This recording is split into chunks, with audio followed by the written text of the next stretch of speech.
में एक महिला स्नान कर रही होती है नदी में, तभी एक साधु वहाँ आता है। बड़ी बड़ी दाढ़ी होती है, साधु के वेश में होता है और वहाँ आता है। आकर वहाँ सामने ही खड़ा हो जाता है और उस महिला को घूर घूर कर देखने लगता है। जब ऐसे देखने लगता है तो वो महिला भी बड़ी चौंक जाती है और वो जल्दी से निकलकर बाहर आती है। बाहर आती है तब भी वो साधु सामने ही खड़ा रहता है।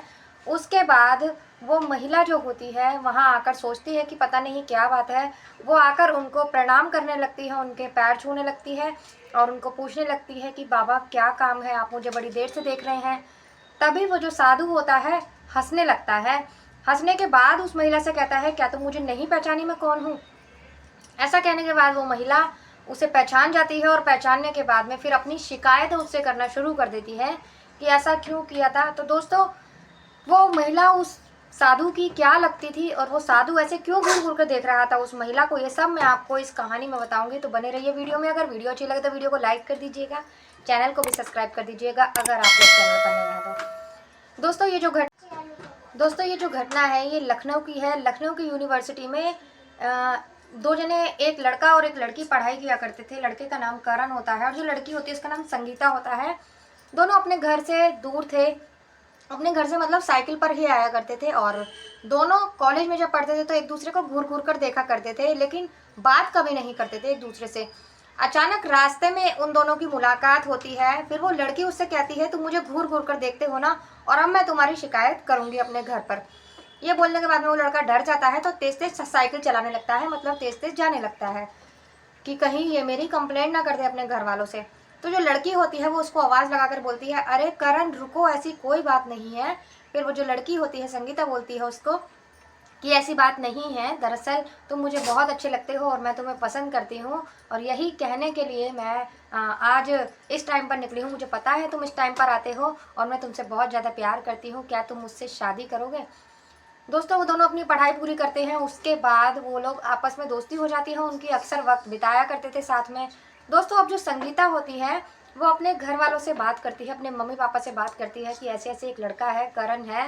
दोस्तों, संगीता के घर वाले एग्री हो जाते हैं शादी के लिए, लेकिन फिर करण से बोलती है वो कि मैंने तो अपने मम्मी पापा को मना लिया है और अब तुम भी अपने मम्मी पापा से बात करो, अपने घर वालों से बात करो और अगर वो मान जाएंगे तो हम शादी कर लेंगे। दोस्तों, करण अपने घर वालों से बात करता है तो करण के घर वाले मना कर देते हैं, क्योंकि जो संगीता के पेरेंट्स थे वो थोड़ा, संगीता जो थी वो मिडिल क्लास से बिलोंग करती थी और जो करण था वो एक अच्छे परिवार से, मतलब उनका अच्छा था, पैसे वाला था, इसीलिए बिजनेस था उसके पापा का, तो इसीलिए वो लोग मना कर देते हैं कि अगर हम तेरी शादी करवाएंगे, अगर तुझे दान दहेज नहीं मिलेगा तो तेरे दोस्त तुझे चिढ़ाएंगे, इसीलिए तू ऐसी लड़की से शादी मत कर। दोस्तों, जब वो ऐसा बोलते हैं तो संगीता जब उसको बोलती है करण को, तो करण उसको बोल देता है कि मेरे घर वालों ने तो शादी के लिए मना कर दिया है, लेकिन मैं तुम्हारे बिगैर नहीं रह सकता और तुमसे ही शादी करूंगा। ऐसा कहने के बाद जो संगीता होती है वो बोलती है, जब तुम्हारे परिवार वालों ने ही मना कर दिया है, जब तुम्हारे पेरेंट्स ही इस बात को नहीं मान रहे हैं, तो मैं ऐसे शादी नहीं करना चाहती, नहीं कर सकती हूँ कि तुम्हारे परिवार वाले ना माने। लेकिन करण जिद पर अड़ा होता है कि मैं तुमसे ही शादी करूंगा, नहीं तो शादी नहीं करूंगा। ऐसा कहने के बाद करण एक बार और अपनी माँ से बात करता है। करण के पिता तो एक बार को मान भी जाते हैं, लेकिन करण की जो माँ थी ना वो मन नहीं मानती है, वो जिद पर अड़ी हुई थी कि मैं छोटे घर से लड़की नहीं लेकर आऊंगी। अब अपनी माँ से कहता है, ठीक है मत लेकर आओ, मैं ऐसा नहीं कहता कि मैं तुम्हारे खिलाफ जाऊंगा या मैं भागकर शादी कर लूंगा, भगा ले जाऊंगा।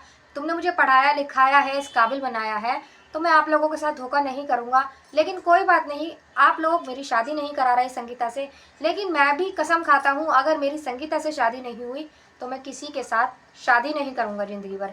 जब वो ये बात अपने माता पिता के आगे रखता है, मजबूरी में आकर करण की माँ को भी शादी के लिए राजी होना पड़ता है। दोस्तों, अब करण की माँ भी राजी हो जाती है और फिर इन दोनों की शादी करवा दी जाती है। शादी के बाद जो संगीता होती है वो करण के घर आ जाती है दुल्हन बनकर। आने के बाद जो करण की माँ होती है उसका टॉर्चर शुरू हो जाता है, उसके ताने शुरू हो जाते हैं कि ऐसी बहू लेके आनी थी, इतना दहेज लेके आती, ये लेके आती, वो लेके आती, ये तो कुछ भी नहीं लाई है। अब रोज का यही सिलसिला चलता रहता है, लेकिन संगीता और करण आपस में इतना प्यार करते थे कि संगीता इस बात को इग्नोर कर देती है और ऐसे ही करते करते 2 साल निकल जाते हैं। 2 साल निकलने के बाद में अब जो संगीता होती है वो प्रेग्नेंट हो जाती है। प्रेग्नेंट होने के बाद में और ज़्यादा खुशी बढ़ जाती है उनकी, लेकिन उसकी सास के बर्ताव में कोई फ़र्क नहीं आता। और इसके बाद फिर एक दिन उसके ही मतलब वहाँ कुंभ का मेला लगता है। कुंभ का मेला लगने के बाद तो संगीता कहती है करण से कि मुझे कुंभ के मेले में जाना है और वहाँ दर्शन करके आने, स्नान करके आना है। तो जो करण होता है कहता है कि अभी तुम्हारी ऐसी हालत है और ऐसे में जाओगी तो दिक्कत हो सकती है, वहाँ इतनी भीड़ भाड़ होती है, तुम एक काम करो, डिलीवरी हो जाएगी, डिलीवरी के बाद जब अगला कुंभ का मेला चले लगेगा ना प्रयागराज में, तो हम लोग वहाँ चलेंगे और मैं तुम्हें ज़रूर लेके जाऊँगा, हम लोग अपने बच्चे के साथ चलेंगे। संगीता उसकी बात मान लेती है और रुक जाती है। लेकिन जब उसकी डिलीवरी का टाइम धीरे धीरे बढ़ रहा था तो संगीता का जो चिड़चिड़ापन था ना वो ज़्यादा होता जाता है। और इधर उसकी सास उसको रोज टॉर्चर किया करती थी, उसको डांटा करती थी, कुछ भी मतलब उल्टा सीधा बोला करती थी, ताने मारा करती थी, क्योंकि वो दान दहेज नहीं लेकर आई थी। अब दोस्तों एक दिन वो उसे जब ऐसा ही उल्टे सीधे शब्द बोल रही होती है तो उस वक्त संगीता को भी गुस्सा आ जाता है और वो भी उल्टा उसको बोल देती है, अपनी सास को जवाब दे देती है। और देने के बाद में वो अपने बेटे से शिकायत करती है करण से। जब सास बहू का झगड़ा हो रहा होता है तो ये बात करण को भी बुरी लग जाती है कि इसने मेरी माँ को जवाब दिया, क्योंकि वो अपनी माँ से भी प्यार ही करता था, जैसी भी थी माँ तो माँ ही होती है। अब जब वो संगीता के ऊपर हाथ उठा देता है तो संगीता गुस्सा हो जाती है और गुस्से में अपने पापा को फ़ोन कर देती है और फ़ोन पर सारी बात बता देती है। और फिर उसके पापा उसे लेने आ जाते हैं और वो उसको लेकर चले जाते हैं। वो सोचते हैं कि बेटी 2-4 दिन के लिए गुस्सा होकर आई है पति से, जैसे नॉर्मल लड़कियां करती हैं, तो चली जाएगी वापस। अब दोस्तों इधर जो करण की माँ होती है वो करण को बोलती है कि खबरदार, जो तू उसे लेने गया अपने आप गई है गुस्सा होकर और अपने आप ही आएगी, नहीं तो तू लेने मत जाइयो।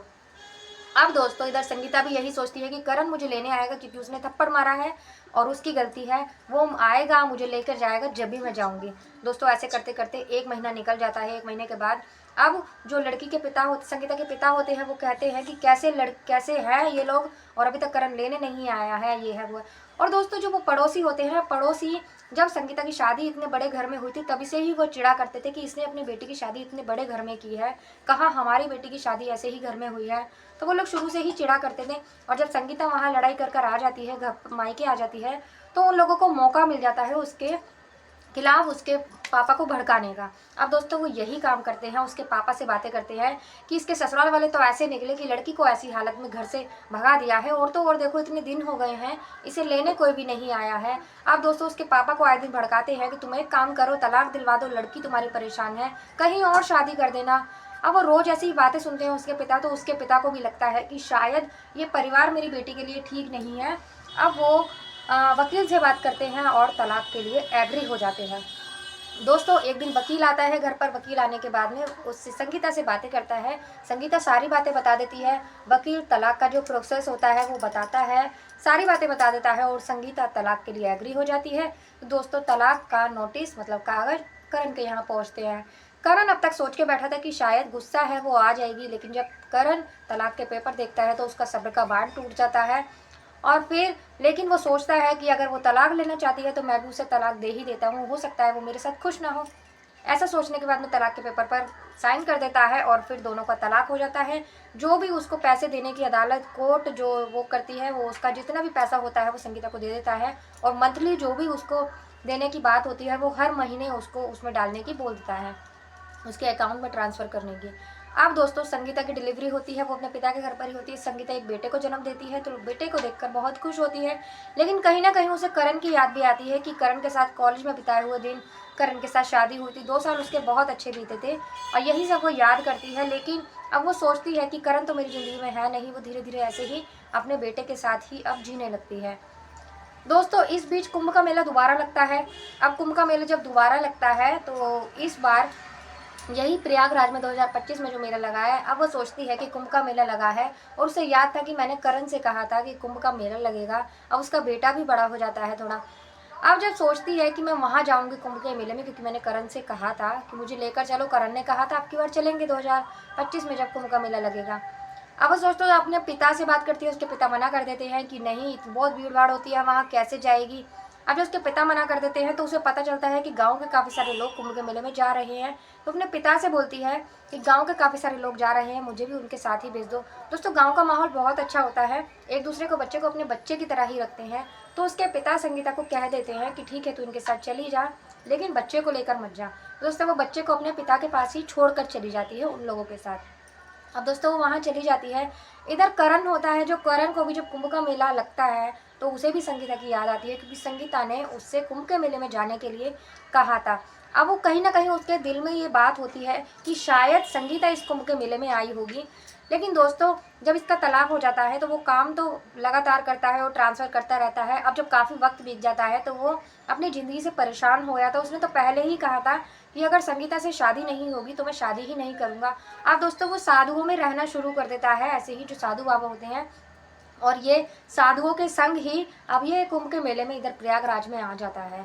क्योंकि वो उसको तो वो मोह माया वो हट चुका था इन सब चीज़ों से। वो घर गृहस्थी शादी नहीं करना चाहता था, इसीलिए वो प्रयागराज में आ जाता है। आने के बाद वो वही जो तंबू तंबू होता है, जो टेंट होता है, साधुओं के साथ, 2-4 साधुओं के साथ जिनके साथ वो मिला था, उन्हीं के साथ उनमें रहने लगता है। दोस्तों संगीता भी वहाँ पहुँच जाती है। अब संगीता पहुँचने के बाद में वहाँ स्नान करने के लिए जाती है। स्नान करने वो जाती है तो दोस्तों करण उसे देख लेता है। करण देखने के बाद में वहीं जब स्नान करती है तो वो दूर खड़ा हो जाता है और उसे वो देखता ही रहता है। उसे पता था ये मेरी पत्नी है, वो पहचान जाता है उसको, देखता रहता है। उसकी बड़ी बड़ी दाढ़ी हो चुकी थी, बिल्कुल साधु की तरह ही उसकी वेशभूषा हो गई थी।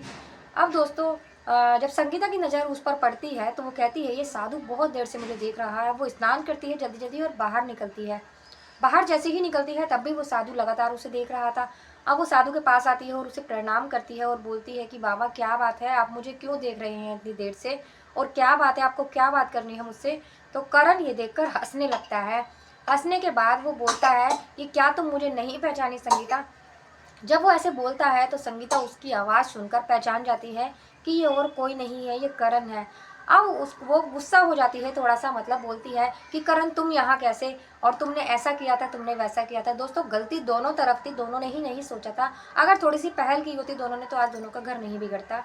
अब दोनों एक दूसरे से शिकायत करते हैं, काफ़ी देर दोनों बातें करते हैं। बातें करने के बाद में जो करण होता है वो संगीता को लेकर अपने उसमें जाता है, तंबू में जाता है, और जो बाकी साधु होते हैं उनसे मिलवाता है। कहता है कि ये मेरी पत्नी है और ये मुझसे अलग हो गई थी, तभी मैं साधु बन गया और मैं यहाँ आ गया हूँ आप लोगों के साथ। तो साधु करण को समझाते हैं, बहुत समझाते हैं। उसे समझाने के बाद में कहते हैं कि करण अब तुम्हारी पत्नी तुम्हें मिल गई है। दोस्तों लेकिन एक दूसरे से वो कोई बात नहीं करते कि हम दोनों साथ रहेंगे, ये वो है। काफ़ी देर दोनों साथ में बैठते हैं। फिर संगीता वहाँ से जाने लगती है। जाने के बाद लेकिन तभी संगीता पलट कर देखती है और करण से बोलती है कि क्या करण हम लोग साथ में नहीं रह सकते दोबारा। इस बीच वो करण को बता भी देती है कि उसका एक बेटा भी है। अब जब करण को बेटे के बारे में पता लगता है तो उसका भी मन करता है कि अपने बेटे से मिलूँ, और वो कहता भी है कि मैंने अपने बच्चे के लिए कितनी सारी तैयारियां करी थी, कितने सारे सपने देखे थे, लेकिन मैं पूरा नहीं कर पाया उन्हें, क्योंकि मेरे पास तो मेरा बच्चा था ही नहीं।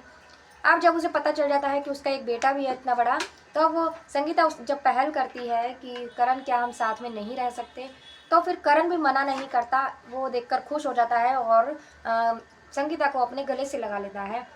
वहाँ से बाकी साधुओं को दोनों जने प्रणाम करते हैं और वहाँ से सीधा अपने घर आता है। वो आने के बाद अपनी माँ से मिलवाता है संगीता को।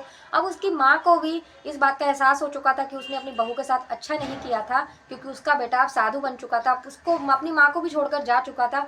अब उसे पता चल चुका था कि उसे अपनी गलती का एहसास हो चुका था कि मेरा बेटा भी नहीं मुझे मिलेगा अगर मैं बहू को नहीं अपनाऊंगी तो। अब वो भी संगीता से माफ़ी मांगती है कि बेटा मुझसे गलती हो गई, मैंने तुझे इतना बुरा भला बोला। तो दोस्तों इधर संगीता को भी थोड़ा बुरा सा लगता है, अच्छा नहीं लगता कि मैंने अपनी सास को जवाब दिया था। वो भी अपनी सास से माफ़ी मांगती है।